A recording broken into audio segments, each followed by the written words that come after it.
kita tidak bisa pastikan bahwa umur kita akan sampai di 1446 Hijriah. Maka para ulama memberikan sebuah arahan ketika kita menghadapi sesuatu, ya anggap saja ini last time-nya lah, ini akhirnya. Maka kalau kita ibadah, meyakini ada ini ibadah yang terakhir kita lakukan, biasanya kan kualitasnya agak-agak lebih bagus gitu loh. Kalau kita yakini ini jangan-jangan ibadah ini ibadah terakhir nih, ini jangan-jangan tahun ini tahun terakhir nih, mudah-mudahan ada dorongan supaya kita memaksimalkan tahun itu, memaksimalkan ibadah itu, memaksimalkan momen itu gitu loh Pak. Karena kalau kita punya pikiran bahwa kita bakal hidup lama nih, jadi nanti bawaannya anteng, ntar aja lah kalau mau ibadah rajin mah nunggu tua, ntar aja lah kalau mau ibadah rajin mah nunggu nggak kerja, nunggu pensiun, itu kan jadi nunggu. Makanya kata para ulama ini, kalau kita ibadah ya anggaplah tamu tuqodan, kita akan mati besok hari. Tapi kalau urusan dunia ta'ishu abadan. Kan kurang lebih gitulah ulama punya kesimpulan.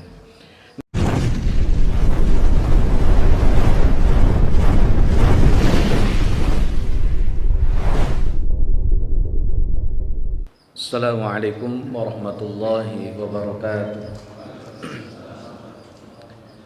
Alhamdulillah, assalatu wassalamu ala rasulillah. Asyhadu an la ilaha illallah wahdahu la syarika lah, wa asyhadu anna Muhammadan abduhu wa rasuluh alladzi la nabiyya ba'dah. Allahumma salli ala sayyidina Muhammad wa ala alihi wa ashabihi ajma'in, amma ba'd. Hadirin ikhwat iman rahimakumullah, jamaah Masjid Al-Bakri yang Allah muliakan.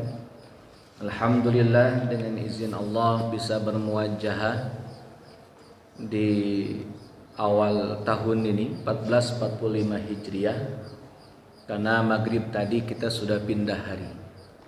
Di sekarang sudah 1445 Hijriah, masuk bulan Muharram. Maka mudah-mudahan setahun yang telah lalu, aktivitas kita, kesibukan kita, perbuatan kita, ucapan kita yang salahnya mudah-mudahan dimaafkan, yang bernilai ibadah mudah-mudahan diterima oleh Allah Azza wa Jalla, menjadi amalan maqbulan dan jadi investasi kita di yaumil akhir nanti. Salawat dan salam semoga dilimpah curahkan kepada Nabiullah Muhammad sallallahu alaihi wasallam beserta para keluarga, sahabat dan segenap umat yang senantiasa itba' kepadanya ila akhiril hayah nanti, mudah-mudahan termasuk kita di dalamnya. Hadirin ikhwati iman rahimakumullah, menghadapi 1445 Hijriah, kita tidak bisa pastikan bahwa umur kita akan sampai di 1446 Hijriah. Maka para ulama memberikan sebuah arahan ketika kita menghadapi sesuatu, ya anggap saja ini last time-nya lah, ini akhirnya. Maka kalau kita ibadah, meyakini ada ini ibadah yang terakhir kita lakukan, biasanya kan kualitasnya agak-agak lebih bagus gitu loh. Kalau kita yakini ini jangan-jangan ibadah ini ibadah terakhir nih, ini jangan-jangan tahun ini tahun terakhir nih, mudah-mudahan ada dorongan supaya kita memaksimalkan tahun itu, memaksimalkan ibadah itu, memaksimalkan momen itu gitu loh Pak. Karena kalau kita punya pikiran bahwa kita bakal hidup lama nih, jadi nanti bawaannya anteng, ntar aja lah kalau mau ibadah rajin mah nunggu tua, ntar aja lah kalau mau ibadah rajin mah nunggu nggak kerja, nunggu pensiun, itu kan jadi nunggu. Makanya kata para ulama ini, kalau kita ibadah ya Anggaplah tamu tu godan, kita akan mati besok hari. Tapi kalau urusan dunia ta'ishu abadan. Kan kurang lebih gitulah ulama punya kesimpulan. Nah hadirin ikhwatimah rahimakumullah, supaya tahun ini jadi bermakna, kalau kita frame Pak, jangan-jangan ini tahun 1445 itu tahun terakhir gitulah. Maka kita sebisa mungkin memaksimalkan tahun ini agar lebih berkualitas. Nah ini diantara beberapa item agar tahun 1445 Hijriah itu lebih berkualitas dibanding tahun-tahun sebelumnya. Agar masuk nih kaidah hadis Pak. Kata Nabi sallallahu alaihi wasallam, man kana yaumuhu khairan min amsihi fahuwa rabihun. Siapa yang tahun ini, hari ini lebih baik daripada hari kemarin, maka dia adalah orang yang beruntung. Rabih itu beruntung. Murabahah itu saling memberikan untung. Dalam kurung transaksi jual beli gitu. Sama-sama mencari ribhun atau keuntungan. Ada yang kedua nih kelasnya Pak. Man kana yaumuhu ka'amsihi fahuwa magbunun. Kalau hari ini sama seperti hari kemarin nih. Kualitasnya sama, ibadah sama, keberkahannya sama, nggak ada bedanya, sepodo wae lah itu. Maka kata Nabi sallallahu alaihi wasallam, fahuwa magbunun, dia dimurkai. Kok bisa sama? Kan kita bisa pilih untuk beda, dan dalam kurung lebih baik. Sampai Nabi menjelaskan Pak yang ketiganya, man kana yaumuhu syarran min amsihi. Kalau hari ini lebih buruk daripada hari kemarin, beda sih beda, tapi lebih buruk, kata Nabi, fahuwa mal'unun, dia dilaknat. Nah kan opsinya sudah jelas nih, mau beruntung, mau dimurkai, atau mau dilaknat. Itu kita yang menentukan. Nah hadirin ikhwati rahimakumullah, maka bekalnya harus maksimal supaya kita sampai pada rabihun, beruntung di tahun 1445 Hijriah. Nah berikut beberapa modal atau beberapa sebab yang bisa bikin kita sukses atau berhasil nanti. Jazakallah Pak. Hadirin ikhwati rahimakumullah, yang pertama Pak, bertambahnya tahun, bertambahnya angka umur, dan berkurangnya jatah usia kita di dunia, itu harus ada tajdidul ilmi, penambahan ilmu. Itu jadi wajib Pak. Karena orang yang sudah bertambah umurnya, ganti tahunnya, ilmu tidak bertambah, itu kerugian besar. Saya kasih ilustrasi sederhana Pak. Waktu Nabi Adam alaihi salam diciptakan oleh Allah Azza wa Jalla, tugasnya jadi apa Pak Nabi Adam? Beliau punya tugas apa Pak? Nabi Adam itu punya tugas sebagai khalifah. Di mana jadi khalifahnya Pak?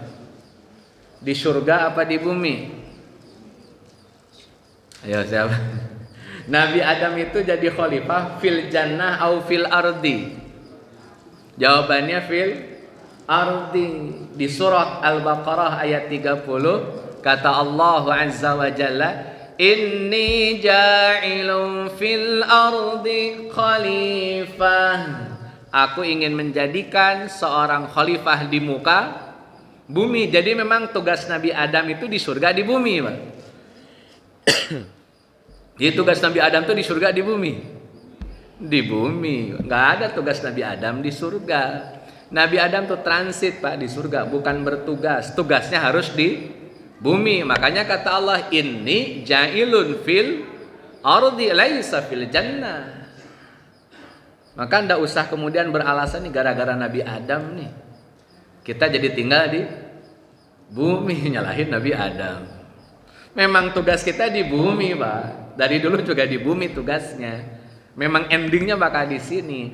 Adapun punya kesalahan, kata Allah, la taqraba hadhihi syajarah fatakuna minaz zalimin. Itu bab yang berbeda. Toh tanpa atau dengan kesalahan, Nabi Adam akan tinggal di bumi.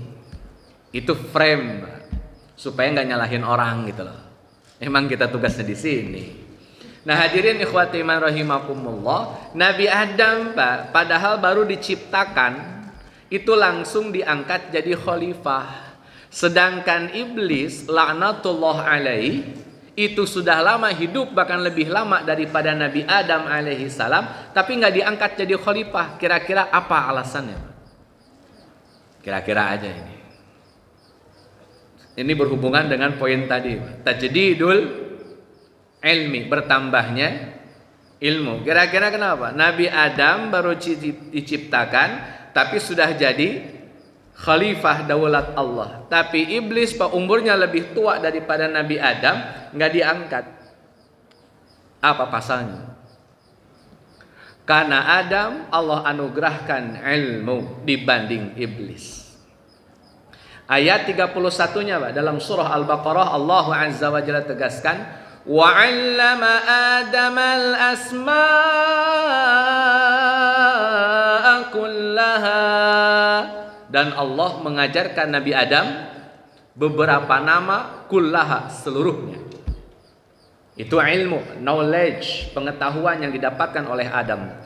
Dalam tafsir Ibnu Katsir, ma makna al-asma, kata tafsir Ibnu Katsir, satu diartikan sebagai benda-benda langit, dua diartikan sebagai nama-nama anaknya Nabi Adam, tiga digambarkan oleh Ibnu Katsir sebagai nama-nama binatang yang Adam ketahui. Itu nama-nama tuh, al-asma bisa benda langit, bisa nama anaknya, bisa nama binatang atau tumbuh-tumbuhan, pokoknya semuanya bisa lah itu. Pokoknya al-asma, nama-nama atau ilmu lah secara umum. Itu Nabi Adam. Nabi Adam diangkat jadi khalifah ya gara-gara ilmunya. Maka di tahun 1445 kita punya komitmen untuk tajdidul ilmi, bertambahnya ilmu. Dan kalau konteks kita Pak, ini konteks kita tidak hanya sekedar ilmu ya bicara tentang agama saja. Saya kutip ada buku bagus ini ditulis oleh seorang ulama Arab Saudi. Beliau menulis kitab namanya Salasatul Usul, 3 pondasi mendasar. Itu ada 3 pengetahuan yang harus dan wajib diketahui. Pertama adalah ma'rifatullah, mengetahui Allah. Yang kedua ma'rifah Nabi, ma'rifatun Nabi, mengetahui Nabi. Dan yang ketiga ma'rifah dinil Islam, mengetahui agama Islam. Kita cross check dulu Pak. Misalkan ma'rifatullah dari 1 sampai 100% Pak, berapa pengetahuan kita tentang Allah? Dari 1 sampai 100%. Kira-kira aja. Ada 99%. Kita mengenal Allah. Ma'rifat, ada ma'rifat. Itu Allah, Pak. Dari 1 sampai 100%, berapa presentasi kita mema'rifati Allah Azza wa Jalla. Sekarang ma'rifah dinil Islam. Ma'rifatun Nabi dulu deh. Mengetahui Nabi Muhammad sallallahu alaihi wasallam. Dari 1 sampai 100% berapa persen Pak pengetahuan kita tentang Nabi Muhammad sallallahu alaihi wasallam? Kira-kira ada 100%. 90, 80. Enggak usah jauh-jauh dulu Pak. Kita tahu tidak putra-putrinya Nabi sallallahu alaihi wasallam itu ada berapa? Ada berapa Pak? Ada berapa? Itu paling dasar loh Pak. Putra Nabi itu paling dasar. Yang pertama namanya Qasim, makanya Nabi sering dipanggil ya Abal Qasim. Yang kedua Abdullah. 2 orang ini meninggal dunia ketika masih kecil. Yang ketiga namanya Zainab. Yang keempat namanya Ruqayyah. Yang kelima namanya Ummu Kulthum. Dan yang keenam namanya Fatimah. Itu putra putri Nabi SAW dari rahim yang bernama Khadijah. Ada 1 anak Pak, beda rahim. Namanya siapa? Ibrahim, putra dari Maria al-Qibtiyah. Nah hadirin ikhwati rahim, itu pengetahuan mendasar. Jangan sampai kita mengaku mencintai Nabi sallallahu alaihi wasallam, keluarganya pun kita tidak kenal. Ini kan masya Allah, subhanallah. Bagaimana kita bisa disebut sebagai umat Nabi Muhammad sallallahu alaihi wasallam jika mengenal keluarganya Nabi saja kita sudah tidak tahu. Isi-isi Nabi pada berapa nih? Ada kebanyakan dikit nih. Istri Nabi ada berapa Pak? Biasanya kalau ngomong istri bapak-bapak semangat ini. Berapa Pak? 11. Kita hafal Pak satu-satu ini. Nah itu. Dalam surat Al-Ahzab ayat ke-6 kata Allah Azza wa Jalla, istri Nabi itu ummahatuhum, ibunya orang-orang beriman. Itu istri Nabi, Pak. Jadi istri Nabi itu ibu kita semua nih. Mohon maaf, Pak. Istri Nabi itu dari mulai 1 sampai 11 itu ibu kitanya. Ibu kita orang Islam, Pak. Kira-kira saya tanya, Pak, ada nggak anak yang nggak kenal sama ibunya? Kira-kira ada nggak anak nggak kenal sama ibunya, Pak, sekarang ini? Bapak bikin rekening bank, nama siapa yang disebut? Berarti kenal sama ibu sendiri kan? Masa sama ibunya orang beriman nggak kenal? Ada 11 loh, Pak. Khadijah binti Khuwailid, istri pertama. Wafat, menikah dengan Saudah binti Zam'ah, istri kedua. Masih hidup, menikah dengan Aisyah binti Abi Bakar. Itu semuanya dinikahi di kota Mekah. Tiga-tiganya dinikahi di kota Mekah. Kemudian pindah ke kota Madinah. Usia 9 tahun Aisyah baru bersama dengan Nabi SAW di kota Madinah. Istri keempat Hafsah binti Umar bin Khattab, putri dari sahabatnya Nabi yang bernama Umar. Kemudian menikah lagi dengan Zainab binti Jahsi, mantan anak angkat beliau yang bernama Zaid bin Harithah. Kemudian menikah lagi dengan Zainab binti Khuzaimah, menikah dengan Ummu Salamah, mantan dari Abi Salamah, menikah dengan Ummu Habibah, putrinya Abu Sufyan, musuh Nabi.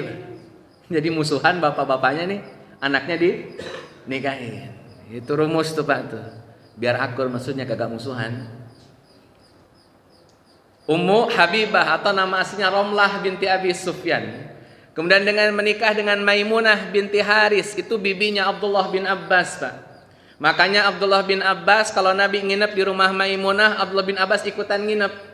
Kenapa? Mahram sama istri Nabi. Kenapa kok istri Nabi jadi mahram? Karena bibinya. Bibi kan mahram sama ponakan, Pak. Makanya Abdullah bin Abbas bisa sholat berjamaah tahajud bareng Nabi SAW, yang posisinya salah itu, Pak.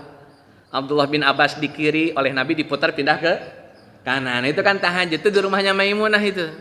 Yang waktu Abdullah bin Abbas sering ngasih minum Nabi, ngasih tempat wudhu buat Nabi, air wudhu buat Nabi, sampai Nabi doain, Allahumma alimhul Quran wa alimhut ta'wil. Itu di rumahnya Maimunah, bibinya Abdullah bin Abbas, dalam kurung istrinya Nabi sallallahu alaihi wasallam.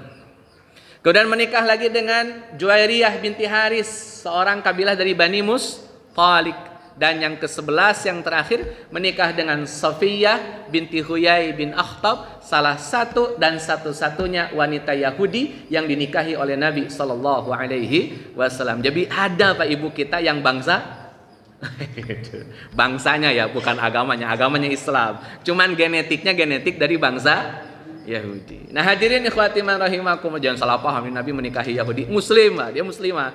Cuman genetiknya kan, Yahudi itu kan genetik, bukan agama asalnya.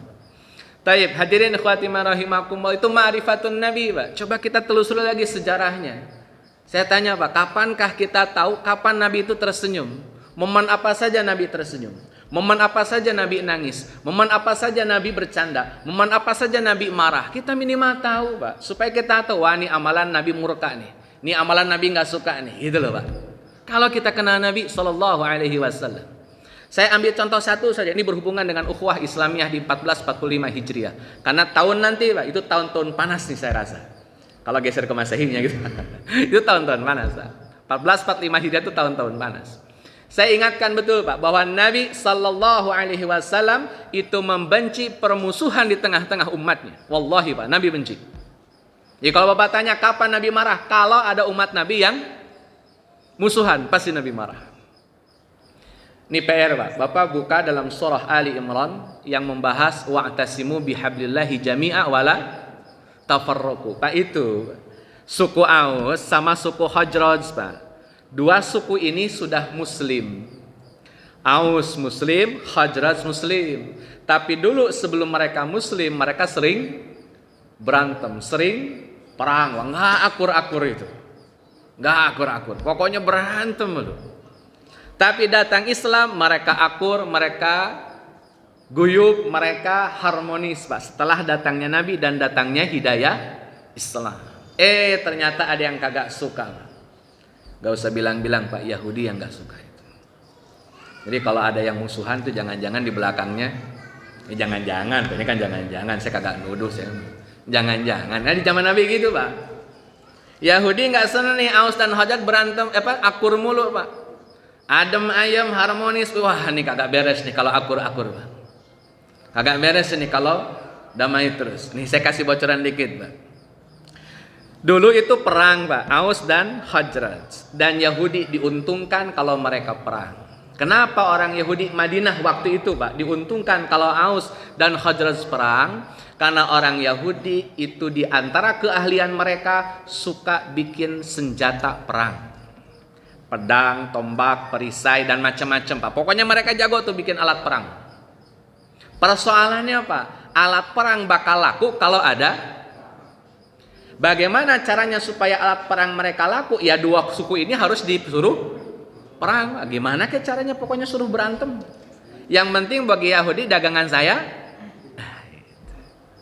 Nah kalau akur Pak, dagangannya laku kagak nih? Nah itu persoalannya Pak, ekonomi.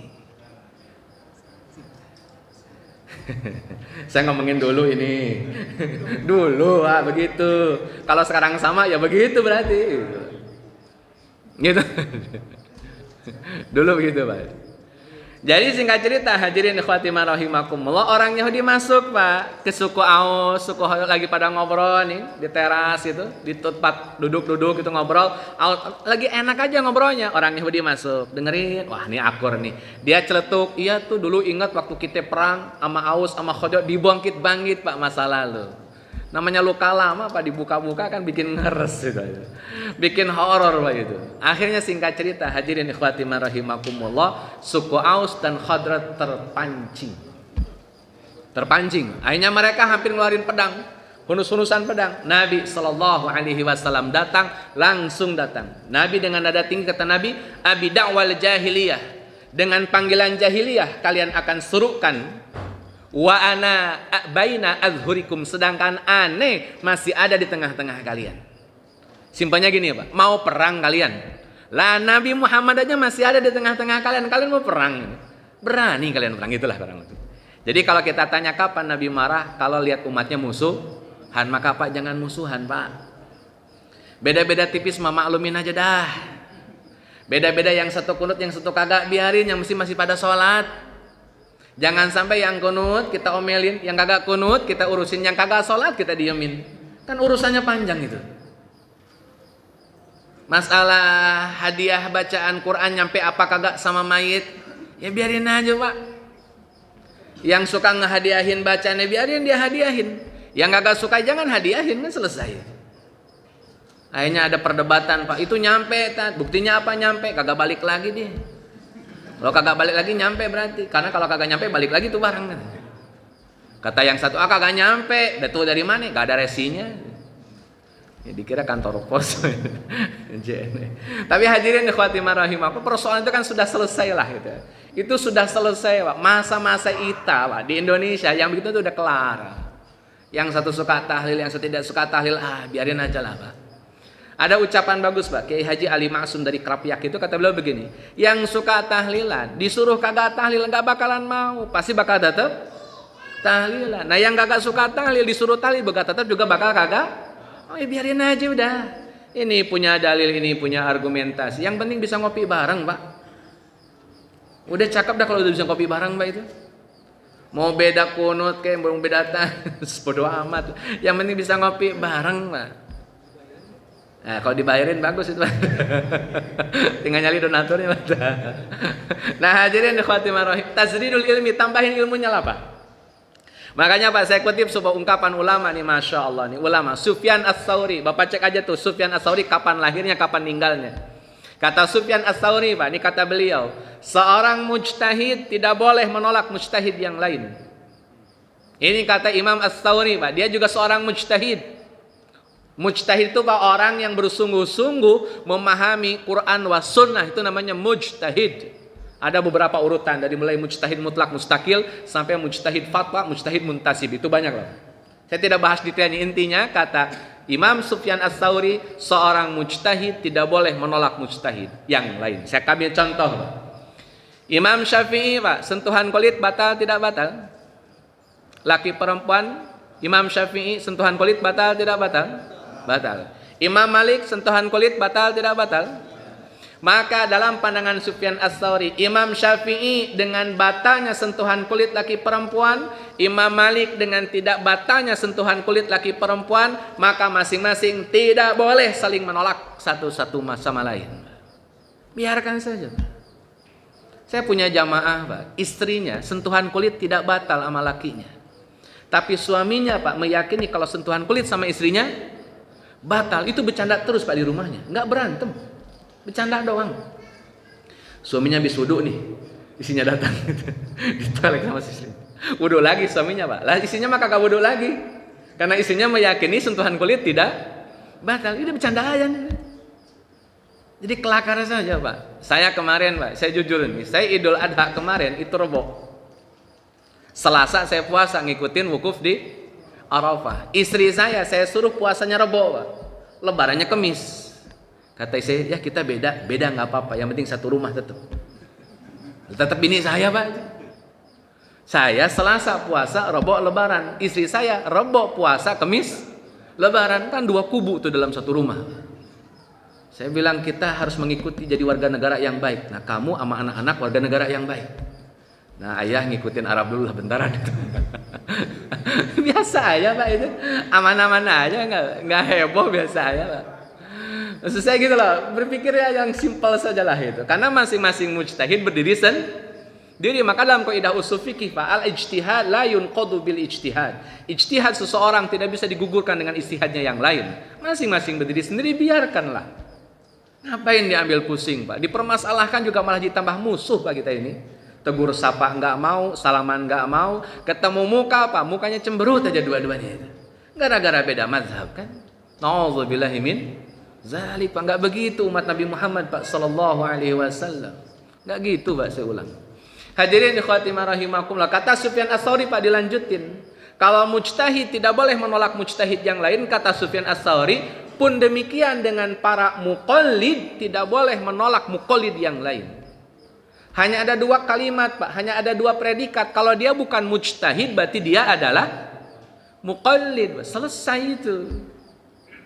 Saya, Pak Daniel Barakah, bukan mujtahid, maka saya adalah muqallid. Seorang muqallid tidak boleh menafikan muqallid yang lain. Saya misalkan, Pak, urusan sentuhan kulit cenderung ke Imam Malik saya.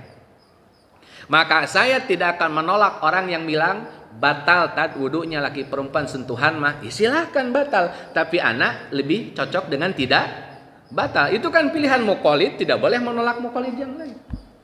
Itu urusan kulit, Pak, sentuhan. Urusan sholat, ana lebih cenderung ke Imam Syafi'i daripada Imam Malik. Kata Imam Syafi'i, sholat itu wajib baca basmalah Fatihahnya. Jahron fil jahri wasiron fil sirri. Dibaca jahar dalam sholat jahar, dibaca sir dalam sholat sir. Kata Imam Malik nggak boleh baca bismillah sama sekali, titik. Kata Imam Ahmad boleh baca bismillah tapi di sir. Ana lebih cenderung ke Imam Syafi'i dalam urusan baca basmalah. Muqallid tidak boleh menolak muqallid yang lain. Imam ana nggak ada bismillahnya, biarin. Kalau ana jadi imam, ana jaharkan bismillah. Sampai kata Syekh Utsaimin, Pak, rahimahullahu taala, yang namanya sunnah, Pak, kadang-kadang jahar bismillahnya, kadang-kadang sir, diakomodir itu dua-duanya. Sesederhana itu, Pak, ngaji madhab, ngaji fikih. Sesimpel itu sebetulnya. Dan kita bisa sambil ngopi, sambil enjoy, sambil ketawa-ketiwi, nggak usah terlalu diambil pusing gitu, Pak. Muqallid tidak boleh menolak muqallid yang lebih aneh, lebih lucu nih, Pak. Kadang-kadang juga kurang sopan ini. Muqallid menolak mujtahid, ini kebangetan ini. Ini muqallid saja, Pak, kata Sufyan Ats-Tsauri nggak boleh menolak mujtahid muqallid yang lain. Nah, apalagi muqallid menolak ini kan kebangetan, Pak. Ente siapa gitu? Pakai bilang misalkan Imam Syafi'i itu menyelisihi sunnah Nabi lah. Ente siapa gitu? Ya kalau muqallid nggak usah ngomongin mujtahid, Pak, nggak level dong, nggak apple to apple. Yang kita omonginnya sesama muqallid saja, itu pun jangan saling menolak. Nah, hadirin ikhwati rahimakumullah, sekarang banyak kemudian gerakan yang seolah-olah mereka lebih pintar daripada Imam Syafi'i, mereka lebih pintar daripada Imam Abu Hanifah, mereka lebih pintar daripada Imam Malik, mereka lebih pintar daripada Imam Ahmad bin Hanbal, dengan alasan mereka lebih Quran Sunnah. Mohon maaf, sebelum kita mengenal Quran Sunnah, Imam Syafi'i, Imam Malik, Imam Abu Hanifah, dan juga Imam Ahmad telah mengenal Quran dan Sunnah.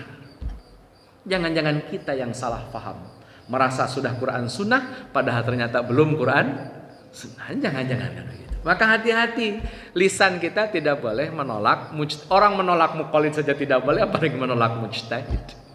Hadirin ikhwati rahimakumullah, maka penting mengetahui ilmu, bertambahnya ilmu. Kata Imam Qatadah, kata beliau, seseorang yang belum sampai memahami ikhtilaf para ulama, maka orang itu tidak sampai pada puncak pemahaman fikih. Saya ulang Pak, kata Imam Qatadah, seseorang Pak, yang tidak paham ikhtilaf para ulama, tidak ngerti ikhtilaf para ulama, tidak ngerti perbedaan pendapat di kalangan para ulama, maka orang itu tidak akan sampai pada puncak pemahaman fikih. Mau ngomong fikih kayak apa kalau nggak paham ikhtilaf para ulama, nggak ngerti fikih berarti. Urusan gambar sudah selesai Pak zaman dulu. Urusan musik sudah selesai zaman dulu. Sudah semuanya selesai itu. Tugas kita cuman kolek apa yang sudah ada zaman dulu, sampaikan mau pilih yang mana, monggo. Asal jangan salahkan pilihan yang lain Pak, sesederhana itu. Makanya tajdidul ilmi, kita tambahin Pak ilmunya. Ikhtilaf kalau perlu kaji ikhtilaf. Nanti kalau ada ustadz bilang ini hukumnya haram berdasarkan Quran wa sunnah misal, kita tanya Pak, maaf ustadz izin nanya nih, tadi ustadz bilang itu hukumnya haram, ini pertanyaan, ada nggak yang bilang bukan haram atau tidak haram? Kalau ada, siapa ulamanya dan kenapa dia nggak bilang haram gitu loh. Itu kan enak tuh. Jadi kita bisa nanya lebih cerdas kepada para ustadz, biar ustadz tidak sembarangan memberikan fatwa. Kalau ustadz menyatakan haram, kita tanya, ada nggak yang bilang halal ustadz? Siapa ulamanya? Kenapa? Atau ustadznya bilang halal, kita tanya, ada nggak ustadz yang bilang haram? Siapa? Kenapa? Nah, biar edukasinya lebih mantap gitu loh. Kita ngaji-ngaji sama-sama pintar gitu loh. Ustadz pintar, jamaah juga ikutan pintar. Hadirin ikhwati rahimakumullah. Yang kedua Pak, terakhir ini karena sudah mau isya. Sudah masuk Ustaz? Oh belum. Berapa menit lagi nih? Aman ya. Jangan sampai besok lah kita. Nggak ada yang ngajakin ngopi ini. Hadirin ikhwati rahimakumullah. Yang kedua Pak, peningkatan di dalam, kalau tadi kan ilmu, sekarang geser ke iman. Karena ilmu sama iman itu satu paket, jangan dipisah Pak. Dalam Sahih Bukhari Pak, bab pertamanya Sahih Bukhari. Setelah itu ayo Pak.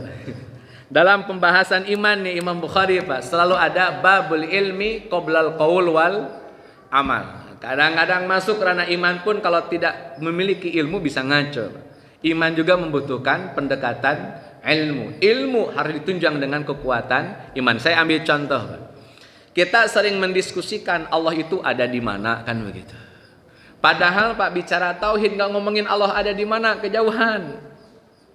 Saya tegesin Pak, Bapak ngomongin tauhid nggak usah nanya Allah ada di mana, kejauhan. Saya ambil contoh saja Pak. Allah itu kan zat khalik, sang pencipta. Susah kita ngukurnya. Bapak tahu surga nggak? Ada nggak surga Pak? Makhluk atau ciptaan Pak? Makhluk atau khalik dia? Pertanyaan saya, di mana surga Pak? Masih jauh Pak, ganti. Tahu alam kubur Pak? Saya tanya Pak, kuburan itu alam kubur bukan? Kuburan ini kober, karet, mana lagi bifak, itu alam kubur bukan? Saya tanya alam kubur di mana? Kita nanya tempat makhluk saja bingung Pak, ngapain urusin Allah ada di mana gitu loh maksud saya Pak. Iman kita itu kejauhan di situ Pak, ngukurin Allah ada di mana. Itu alam kubur, tolong jelasin di mana. Gue itu bisa jawab. Boro-boro kemudian menjawab Allah ada di mana.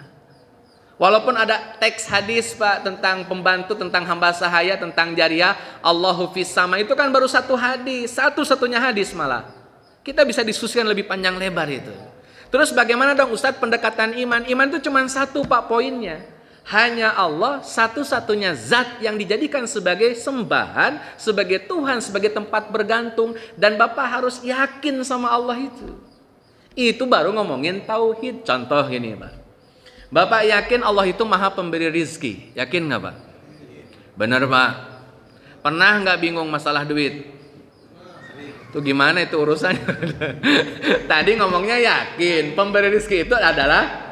Nah, pertanyaan saya, sering nggak kita bingung mikirin duit? Terus gimana itu urusannya? Itu nggak sinkron begitu? Itu urusan iman, Pak. Kalau Bapak iman sama Allah, nggak usah pakai tapi. Yakin Allah Maha Pemberi rizki. Jalurnya dari mana, pintunya dari mana, urusan Allah, urusan Bapak usaha. Saya ambil contoh, Pak. Kemarin tuh Idul Adha, ada sa'i. Haji itu ada sa'i, Pak. Sa'i itu dari mana ke mana, Pak? Sofa, Marwah. Nyari apa itu Hajar waktu itu? Nyari air. Airnya ada di Sofa, ada di Marwah. Saya tanya, Pak, airnya ada di Sofa atau di Marwah? Di mana? Dari Sofa dilihat kagak ada, pindah ke Marwah, Marwah dilihat kagak ada, balik lagi ke Sofa, balik ke Marwah. 7 kali kan butuh bolak-balik. Jadi sa'i kan ibadah kita nih sekarang. Nah, pertanyaan saya, airnya ketemu di mana?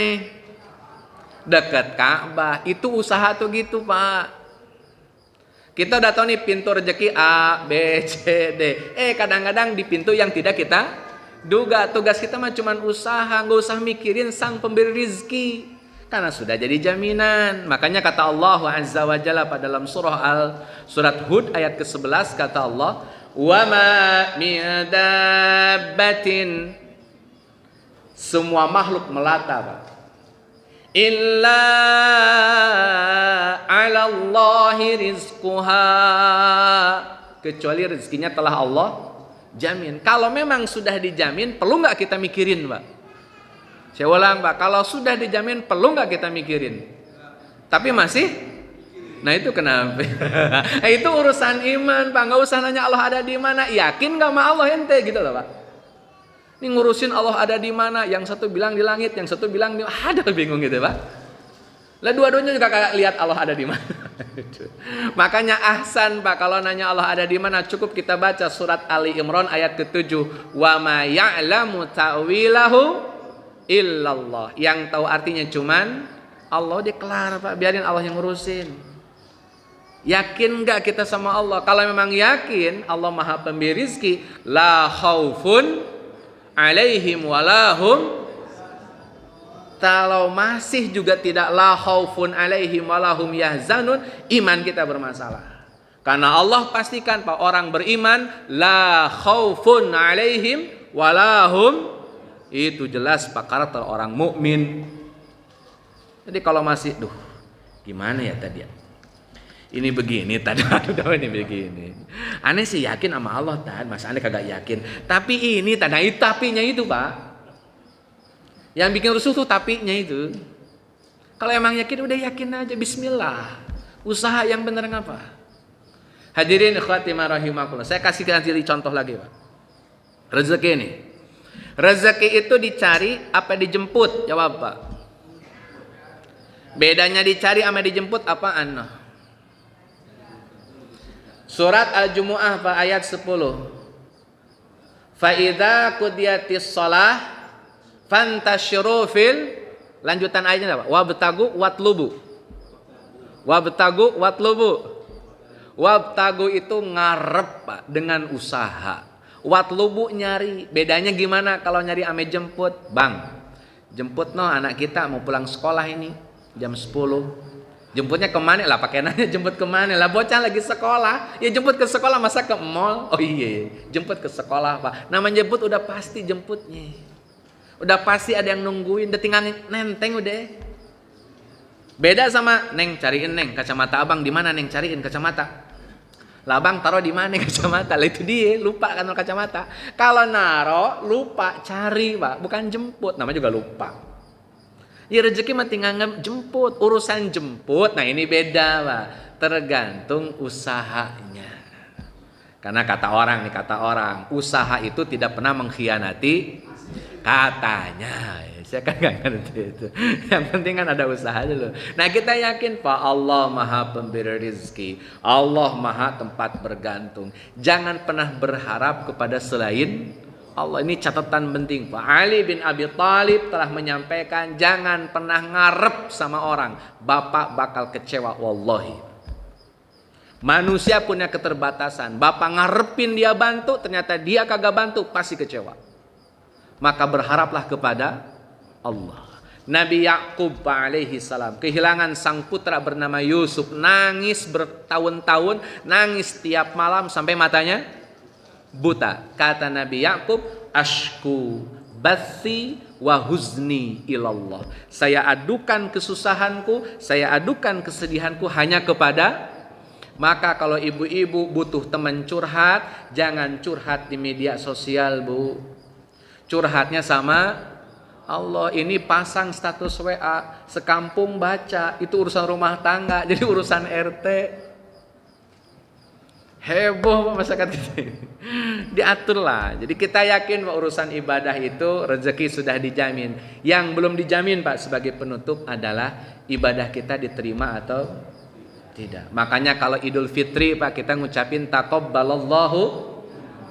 Kenapa? Belum tentu diterima. Maka yang kita harus khawatirkan amal kita diterima atau tidak, urusan rezeki mah jangan usah dikhawatirin. Itu sudah jaminan.